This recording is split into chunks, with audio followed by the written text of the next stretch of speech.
अस्सलाम वालेकुम, मैं हूँ आयशा हमीद। आज मेरे साथ मौजूद है केपीके की जानी मानी शख्सियत जो किसी तारीफ की मोहताज नहीं और इसके साथ साथ वो बिजनेसमैन हैं और यूथ एक्टिविस्ट भी हैं। मेरे साथ मौजूद हैं फवाज आलम साहब, इनसे बात करते हैं। अस्सलाम वालेकुम सर। जी वालेकुम सलाम। कैसे हैं? अल्लाह का शुक्र। पहले तो बहुत शुक्रिया। आपका भी शुक्रिया, आप लोगों ने हमें इनवाइट किया। अच्छा सर, आप बिजनेसमैन हैं, मुझे ये बताएं कि आपने अपने बिजनेस का आगाज़ किस तरह किया? जिस तरह सारे लोग करते हैं हमने भी थोड़ा उस टाइप किया था, इसलिए हमें मुश्किलात पड़ी क्योंकि जब भी आप एक गरीब घराने से हो इसमें मतलब बिल्कुल हमने स्ट्रगल की भी है। तो अगर हमने भी बिज़नेस स्टार्ट में मुश्किलात हमने देखी हैं क्योंकि हमने पुराने ट्रिक्स यूज़ किए। हमने इस एम्प्लॉय सोच पे हमने ना बिज़नेस को स्टार्ट किए। अगर आपको एक बिज़नेस स्टार्ट करना है तो दिल बड़ा करना चाहिए, सिंपल बात ये है। मतलब सिंपल चीज़ें हैं। तो अल्हम्दुलिल्लाह फिर हमने स्टार्ट लिया। मुश्किल आई है, बिल्कुल हमने मुश्किल देखी भी है और फिर आगे बढ़ने की कोशिश की, पर एक ऐसे टर्निंग पॉइंट पे हम पहुँच गए जहाँ आपको बिज़नेस ना पीछे धकेल देता है। इतना धकेलता है कि आपको बिज़नेस छोड़ना पड़ता है। वही पॉइंट होता है जब आप अब उस बिज़नेस की मुश्किलात को धक्का देके आगे बढ़ने की कोशिश करते हो, तब आप आगे बढ़ते हो। ठीक है, तो आपको बहुत ज़्यादा मुश्किलात आई, जो आपका कहना है कि आपने उस मुश्किलात को कैसे कवर किया और आपने उस दिनों में जो आप बहुत ज़्यादा डिफ़िकल्ट थे, डीमोटिव हो गए थे, तो आपने अपने आप को मोटिव कैसे किया? मोटिवेट तो हमने सिर्फ़ एक रीज़न पे किया कि हमें बिल्कुल जॉब करनी नहीं है। हमने करना है बिज़नेस। फैमिली ने सपोर्ट किया, बड़ा भाई उसने बहुत सपोर्ट किया और जो हमारे दोस्त थे उसने भी बहुत सपोर्ट किया। और बाकी हमने भी हिम्मत नहीं हारी कि हाँ बिल्कुल जो भी हो, जैसे भी होंगे हम इस चीज़ को आगे लेके जाएँगे। उसके लिए हमने मतलब हर तरह कोशिश की, मेहनत की और जो मुश्किलात बिज़नेस की थे उसके लिए हम ना उसके नीचे हम ना गिरे, ना दबे, हमने आगे बढ़ने की कोशिश की।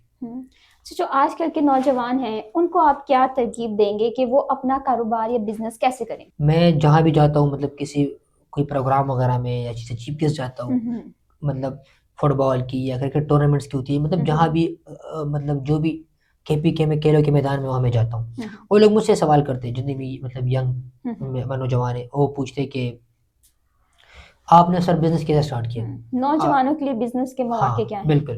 वो ये पूछते हैं कि हम क्या करें? क्योंकि हमारे पास तो पैसे नहीं है। अगर आप ये सोचें कि पैसे हमारे पास होंगे तब हम बिज़नेस स्टार्ट करेंगे, तो ये बात मतलब ठीक नहीं है। क्यों? अगर आपके पास पैसे है फिर तो आपको बिज़नेस की ज़रूरत ही नहीं है। तो ऑलरेडी ऐसे ही। ऑलरेडी आपके पास आप ऑलरेडी अमीर हो। अगर आपको बिज़नेस स्टार्ट करने तो मेहनत करनी पड़ेगी, स्ट्रगल, इतना स्ट्रगल जो अच्छा आप सर, ये तो ठीक है, आपके पास पैसे हों तो आपको मेहनत या बिज़नेस करने की कोई ज़रूरत नहीं है। जिन नौजवानों के पास कम सरमाया हो, तो वो अपना बिज़नेस कैसे स्टार्ट करें? एग्ज़ैक्टली जिसके पास कम सरमाया हो, सही मुश्किलात वो लोग देखते हैं बिल्कुल, और स्ट्रगल वो लोग स्ट्रगल करते वही भी करते हैं। हैं। बट वहाँ वहाँ आपको एक टर्निंग पॉइंट आती है, जो मुश्किलात इतनी आती है, बहुत जो नौजवान है अपना छोटा-सा सरमाया ज़ाया करके एम्प्लॉयमेंट की तरफ आते हैं। या ज़्यादा लोग ना उधार-उधार लेके ना बिज़नेस की ट्राई करते हैं ना, तुक्के लगा के या लालच में आते, खुद को बर्बाद करते। मैं जितने भी मतलब मेरे नौजवान हैं, सिस्टर है, मेरे मतलब ब्रदर्स है, उसको मैं ये कहता हूँ कि बिज़नेस में मुश्किलात स्टार्टअप से आएँगी और ऐसे नहीं कि आप 1 महीने में हो जाओगे। मतलब 1 महीना बे मेहनत की, आपको कम से कम 1 से डेढ़ साल आपको मेहनत करनी पड़ेगी, तगड़ी वाली मेहनत, तब आप आगे बढ़ोगे। अगर आपके पास सरमाया कम है, तो ये बिल्कुल ना डरो कि हमारे पास पैसे नहीं है या सरमाया कम है, हम आगे नहीं बढ़ सकते। आप बिल्कुल आगे बढ़ सकते हो, क्योंकि आपके अंदर इतना जज़्बा है, बट आपको सिर्फ़ उसको बाहर निकाल के उसके लिए मतलब मेहनत करनी है, तब आप आगे जा सकते हो। एक कामयाब बिज़नेसमैन बनने के लिए कितना अरसा दरकार होता है? वो जो डिपेंड करते हैं आपके माइंड पे, क्या मतलब आप कितना मुश्किलात बर्दाश्त कर सकते हो। कम से कम कितना टाइम लेना चाहिए? मैक्सिमम मतलब अगर आप मिनिमम पे जाए तो 1 ईयर तो है, लाज़मी है। 1 ईयर। 1 साल तो आपको लगेगी। अगर आपको एक कामयाब बिज़नेसमैन बनना है, मतलब जो आपको अभी दुनिया में एक टर्म यूज़ हो रही है ना, फाइनेंशियली फ्रीडम। अगर आपको फाइनेंशियली फ्रीडम की तरफ जाना है तो आपको कम से कम मिनिमम 3 ईयर लगेंगे। अच्छा, मुझे ये बताएं कि ऑनलाइन और ऑफलाइन बिज़नेस में क्या फ़र्क है? अभी दुनिया तो सारी जा रही है मतलब ऑनलाइन की तरफ। सिंपल बातें बताओ, मतलब टेक्नोलॉजी बहुत ज़्यादा हो रही है। सिंपल बात, आज से 2 मतलब 2 ढाई साल पहले डिलीवरी मतलब जो स्पीड था, जो रफ्तार था, जो डिलीवरी की, आप एक अंदाज़ा लगा लो कि ऑनलाइन कितना काम चल रहा है। आप डिलीवरी कंपनीज़ देखो, आजकल कितनी मतलब कंपनीज़ हैं, तरह-तरह कंपनी निकले पाकिस्तान में, क्योंकि लोगों ने ऑनलाइन चीज़ें मंगवाना ज़्यादा स्टार्ट की है। तो इसका मतलब है टेक्नोलॉजी आ रही है। तो मत ये तो मैं कहता हूँ नौजवानों को कि ऑफलाइन बिज़नेस जो आप लोग का है, उस पे फ़ोकस अपना कम करो।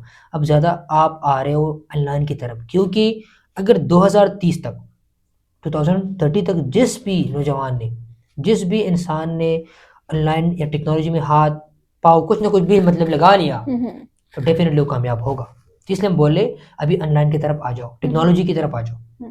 तो आप नौजवान यूथ को क्या मशवरा देंगे बिजनेस के रिलेटेड? तो उसके तो मैं सिंपल ये मशवरा है कि आपको बिजनेस के लिए स्टेप लेना पड़ेगा, आपको ये रिस्क लेनी पड़ेगी। हाँ, रिस्क होता है उसमें, बिजनेस में जितना बड़ा रिस्क उतना बड़ा फायदा। तो आप बिल्कुल हिम्मत करें, जहाँ भी आपको मेरी ज़रूरत हो, अगर आपको मतलब मेंटली, फाइनेंशियली जहाँ भी आपको मेरा ज़रूरत है, इंशाल्लाह मैं आपका साथ दूंगा। परेशान नहीं होना, जॉब से थोड़ा सा साइड पे हो जाए और बिजनेस की तरफ आ जाए, इंशाल्लाह हम आपका साथ देंगे।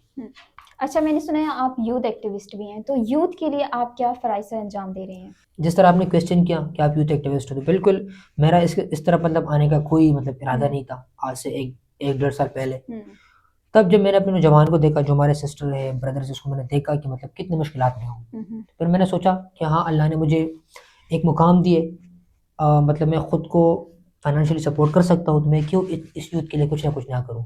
इसलिए मैं मतलब कहीं टूर्नामेंट्स में, जितने भी खेल के मैदान होते हैं, मेल के फीमेल के, मैं जाता हूँ। बस यही होता है, इसलिए मतलब मैं उसको हर जगह सपोर्ट करूँ।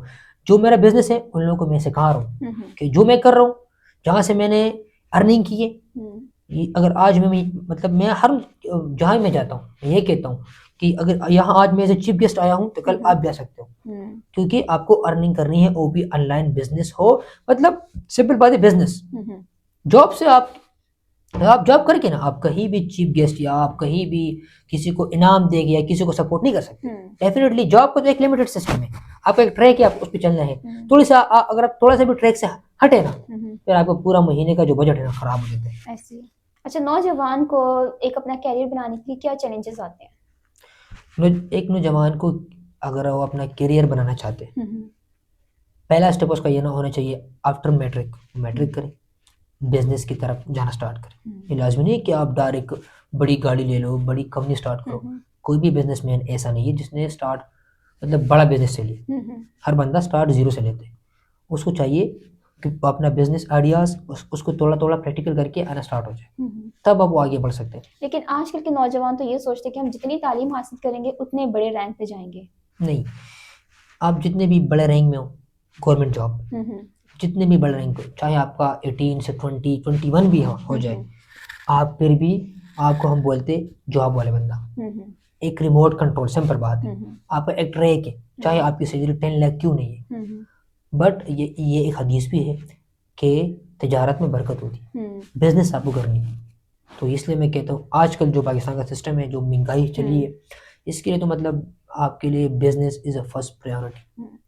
अच्छा, एज अ यूथ एक्टिविस्ट आप अपने नौजवानों को किस लेवल पे देखना चाहते हैं? कि आप चाहते हैं कि वो अपना खेल इस तरह से करें, आप उनको इस तरह मदद करें कि वो हुकूमती लेवल पे आ सकें और एज अ नेशनल लेवल पे आके हमारे मुल्क के लिए खेल सकें और हमारे मुल्क का नाम रोशन कर सकें? बिल्कुल, जो हमारे नौजवान हैं उसमें पोटेंशियल बहुत है, मैंने देखा है, क्योंकि मैं मतलब ग्रास लेवल में जाता हूँ, मैंने ग्राउंड पे नौजवानों को देखा है, उसमें पोटेंशियल बहुत है। जो मेरे फीमेल मतलब जो मेरे बहन है उसमें बहुत पोटेंशियल है, बट उसको एक्सप्लोर करना है, उसको बाहर निकालना है। कैसे? उसके लिए एक ट्रैक चाहिए।